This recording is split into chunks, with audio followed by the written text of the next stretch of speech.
Welcome back to Americana Outdoors. Hunting with handguns is rapidly gaining in popularity. The particular species you're after will determine which handgun you'll carry into the field.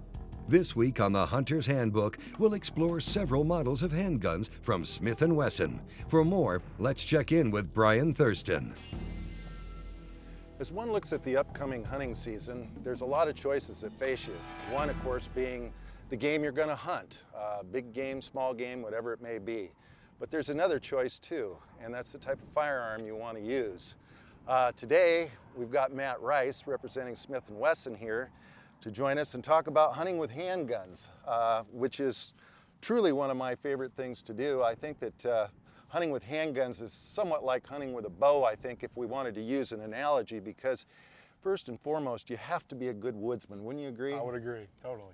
You got to get up close to be able to take a good, clean kill shot. Right. And the other thing is you have to do your paperwork. And what I mean by that is you've got to get to the range and practice, practice, practice. Because if you don't do that, chances are it's not going to be a good result when you're in the field. So as we talk about these guns, I think it would be really instructive to kind of understand what game you use them for and how we should practice. So what do we start with here? Sure. The 22? Yeah, a couple of guns that we brought out here are the 22 caliber. What we're looking at here is a semi-automatic pistol. It's the Model 41, a great all-around target gun.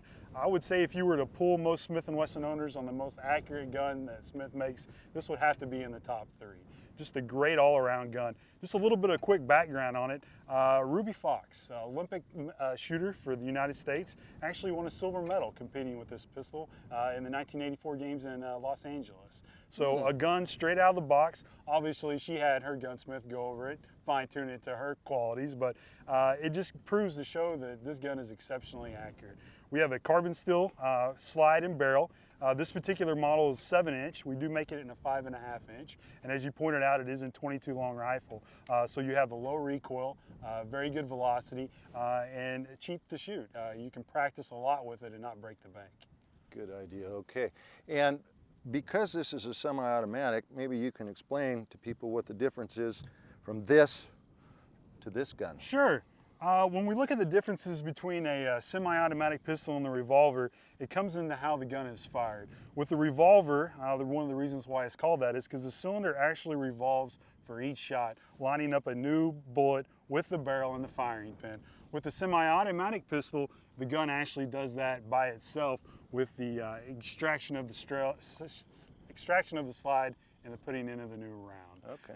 So one of the things that you also always have to be conscious of when shooting a revolver is just that. That cylinder is going to rotate, and when doing so, you want to make sure you keep all your hands and everything back behind the barrel cylinder gap and in a nice, comfortable shooting position.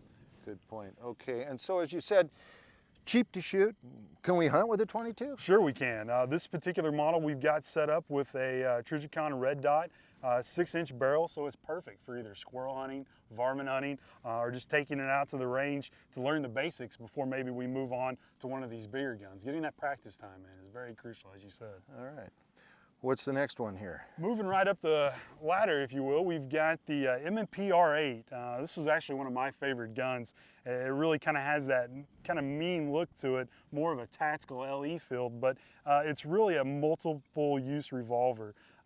It's a 5-inch barrel, Scandium frame and cylinder, so we have the reduced weight compared to the stainless, and 8-shot 357, or you can shoot the 38s for a little bit lighter recoil.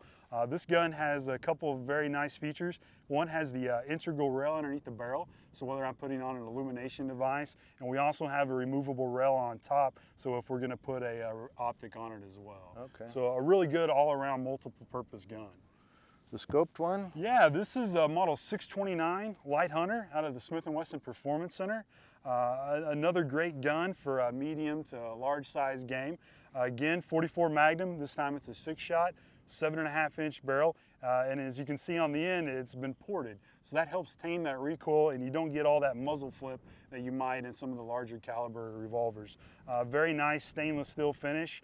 And another nice feature about this gun is it comes with a rail. So when we're mounting optics, some of that's already taken care of us as far as getting the proper equipment. I have this gun and I know it well. It's one of my most favorite guns of all time. I just love it. Moving on here, this looks like Dirty Harry next, isn't it? Yeah, it is. We would be mistaken if we didn't talk about the actual Model 29. This is the Dirty Harry gun. This is what some people will say put Smith and Wesson on the map. This comes out of the Classics line, 6-inch barrel. Again, carbon steel, going back to the as close to the original as we can. We have these beautiful Alamont wood grips. They look very close to the original with the diamond sketching on there. But again, a great revolver for medium to large size game. Obviously this might not be the revolver you hunt with, but it's a great revolver to practice with. It's a great revolver that anybody would want to add to their collection, but perfectly suited to going out in the woods with. Another 44 Magnum that we have here is the 629 Stealth Hunter, again out of the Performance Center. This is a 6-shot 44 Magnum. 7.5-inch barrel, so we have some increased velocity, and this one actually has a port done by Magnaport. So again, help tame that recoil, don't have a lot of muzzle flip in between shot. And just to kind of show you some of the different optics that you can put on your hunting handgun, we have an EOTech on that. So you have a quick red dot for some of that close game. Maybe you're out hog hunting, you might not have the bright lights and you need to make a quicker shot. So there's a myriad of optics that you can put on any Smith. And they all fit on those rails, no problem at all. There you go. And if you're really going after the big one, something tells me this is the guy we want to talk about, isn't it? You're exactly right. This is the Smith and Wesson 460 XVR. XVR stands for Extreme Velocity Revolver. You're looking here at an 8 3/8 inch 45 caliber revolver, chambered for the 460 S&W Magnum. With this gun, we're literally shooting a 200 grain bullet at over 2,300 feet per second. So we're really talking rifle velocities out of a handgun with an 8 3/8 inch barrel. Flat shooting? Extremely flat shooting. You can basically zero this gun in at 200, so at 100 you're pretty much still going to be dead on. So it gives you a lot of opportunities. Maybe you're out hunting antelope, which was actually my first experience with this gun. A great gun for those longer, flatter shooting needs.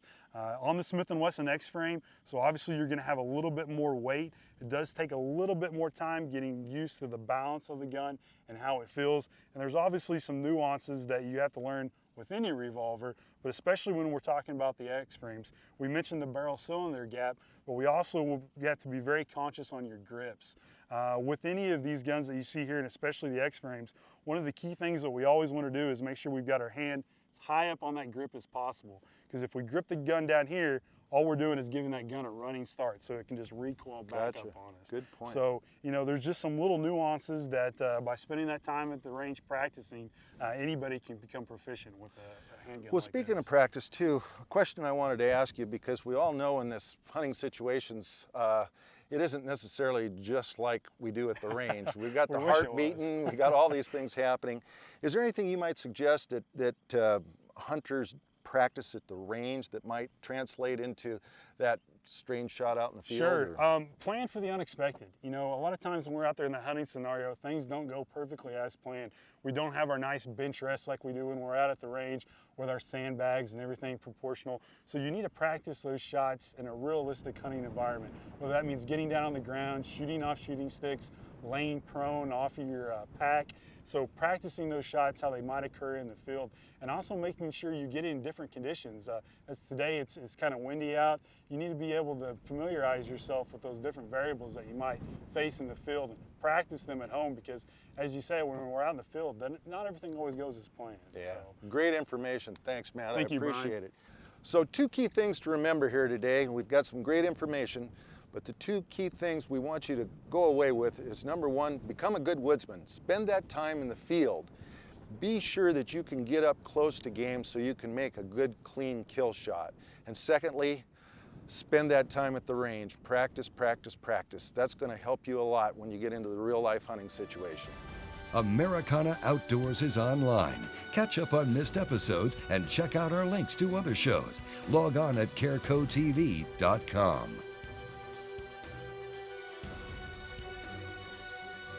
Americana Outdoors is a Careco multimedia presentation.